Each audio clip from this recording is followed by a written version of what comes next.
What's the story, Morning Glory? What's the word, Hummingbird? Thank you so much for clicking on my channel and for joining me for this review of Married to Medicine Season 10, Episode 9, Good Vibrations. So let's get started with Dr. Jackie. When we see Dr. Jackie, she is having yet another appointment with Debrat, the rapper Brat, because now the baby's been born, but at the time Brat was still pregnant with the child that she was carrying, and for her and her wife, I forgot what her wife's name is.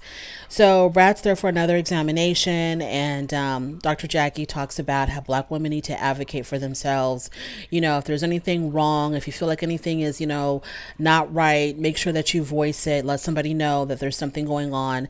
But when Black women do that, Dr. Jackie, you claim that they're just trying to get out of going to work, get a doctor's note so that they don't have to go to work. So, like, what? Moving on to Toya. So Toya's complaining about the lack of romance in her relationship with Dr. Eugene. This is not new between Toya and Eugene. Toya has complained about this before, and I'm not understanding why they're still having this issue, why they're still having this problem. I cannot take Toya seriously, because when you go look at, which I haven't done in a long time, but I remember like when I used to go look at her Instagram, her and Eugene were always off on some beautiful romantic vacation somewhere exotic, somewhere beautiful, but she's always complaining that he's not being romantic enough. And she's not spending enough time with her. So she wants to do something really romantic that doesn't involve them being at home. She wants to go out somewhere and do something romantic. And I'm just like, y'all, look, we all understand the percentages and all this and that of, Black male doctors.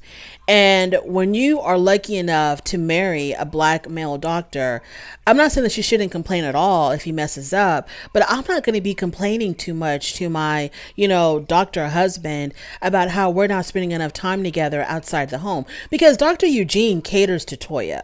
He really, so the stuff that she's talking about is not adding up to me, because he really caters to Toya. Toya is very spoiled by her husband, I think. Not only does he put in all these hours as an emergency room physician, he comes home and he cooks. He does all the cooking. And I wouldn't be surprised if he did most of the cleaning if they didn't have a maid service.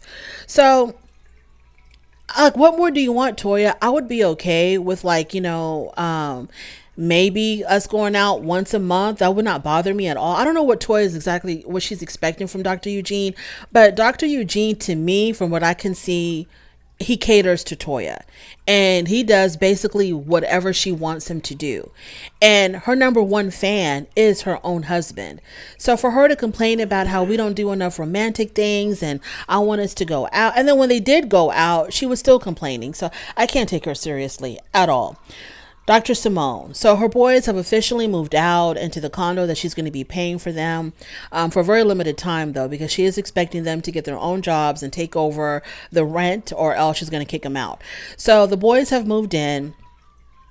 And her and Cecil are very happy that now they're going to be empty nesters. She cannot wait to get them boys out of her damn house. Now, on the other hand, on the flip side, with Dr. Heavenly, Dr. Damien is really going through it with his little girl, Alora, about to, move out to go to college in Florida. Because in their confessional, whenever they talk about Alora, Dr. Damien cannot contain himself. And you can tell that man is really struggling with his baby girl moving out, because he's crying in the confessional.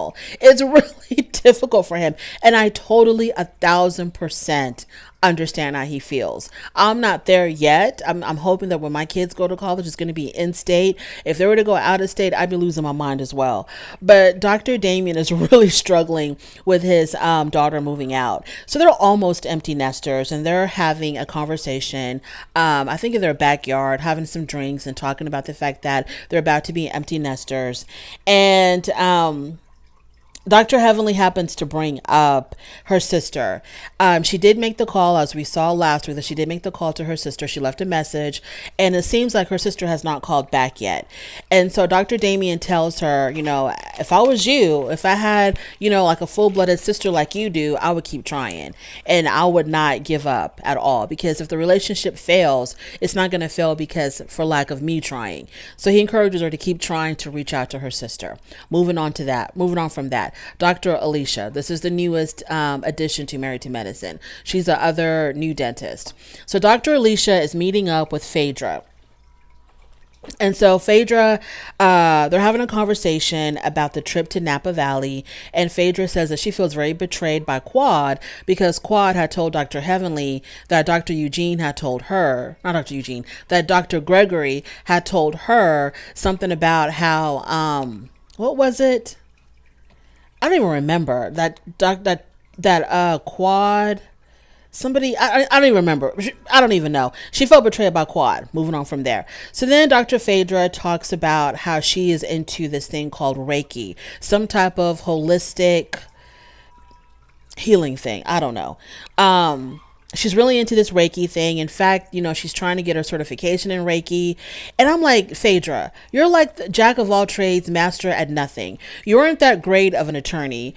You are a she's a mortician or something, or a funeral home owner or something. I don't know what's going on with that. And now she's dibbling and dabbling in something called Reiki. She also wants to do that. I mean, I guess it's wonderful when you have multiple streams of income. I don't know if she still does her lawyering stuff. I don't know how involved she is with her mortuary. I don't know.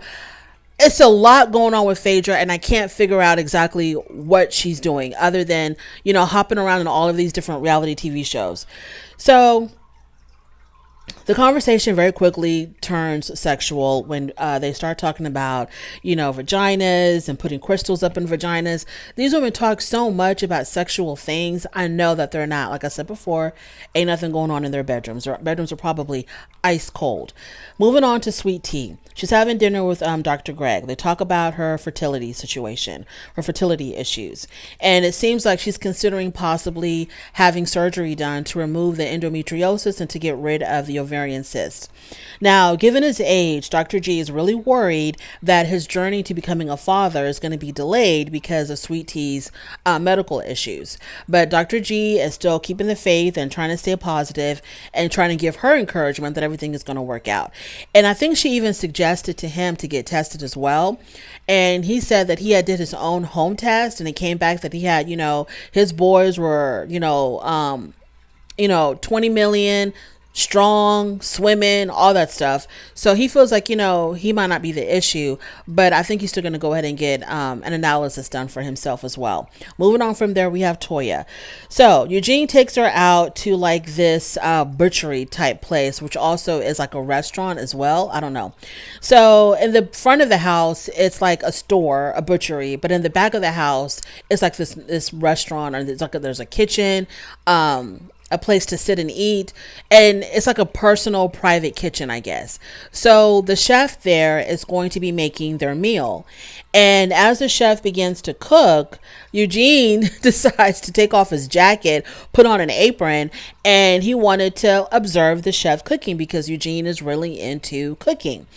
And so Toya felt, a little bit, like, oh, okay, so we're not really here because you want to make me happy. We're really here because this is something that you wanted to do because it involved cooking and Eugene is into cooking, right?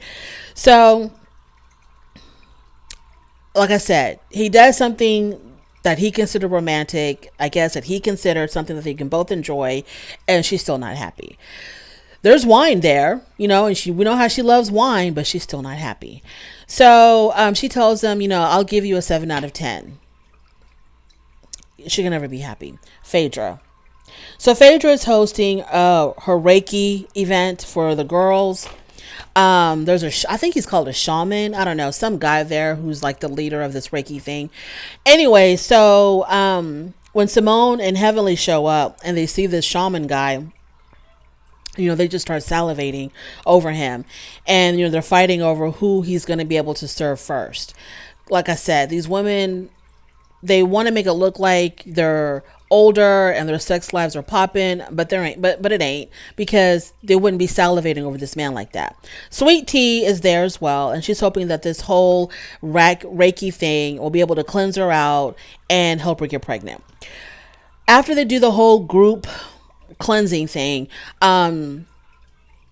Dr. Heavenly has a private session because she's having issues with her sister. So Phaedra and the shaman guy, they're going to perform some type of Reiki ritual over her to be able for her to cleanse herself, I guess, I don't know, so she can try to heal her relationship with her sister. All this stuff is going on, but they're not really explaining what's happening. Like, what are we doing? What does this mean? Why are we doing this? So I don't know. I'm just trying to connect the dots. So while Dr. Heavenly is getting her one-on-one session with Phaedra and the shaman, the other women are outside having refreshments, and the conversation turns to Sweet Tea and her fertility issues. So she talks about her cysts and how painful they are. And Dr. Simone and Dr. Jackie are like, yeah, she's probably going to have surgery. And Toya goes, well, after her surgery, is she going to be able to get pregnant? And so the doctors are like, well, it's not a guarantee that she's going to be able to get pregnant. And the issue is that even after her surgery, her endometriosis can come back. So it's not a guarantee that she'll be able to get pregnant right away. So all this talk about her fertility issues makes Sweet Tea feel like she's really bonding with the women, that they're like forming some type of sisterhood. Girl, don't get too comfortable with these women, because just as quickly as you feel like y'all are bonding, they will turn on you in a heartbeat. So I pray for her that that they show her some type of grace and mercy, because she's going through these medical issues, and that they don't turn on her too damn quickly after this sweet, beautiful kumbaya bonding moment. That's all I gotta say. Thank you so much for joining me. I really do appreciate it. On your way out, please don't forget to rate the video if you like this content, subscribe to my channel, and I'll definitely talk to you later. Bye.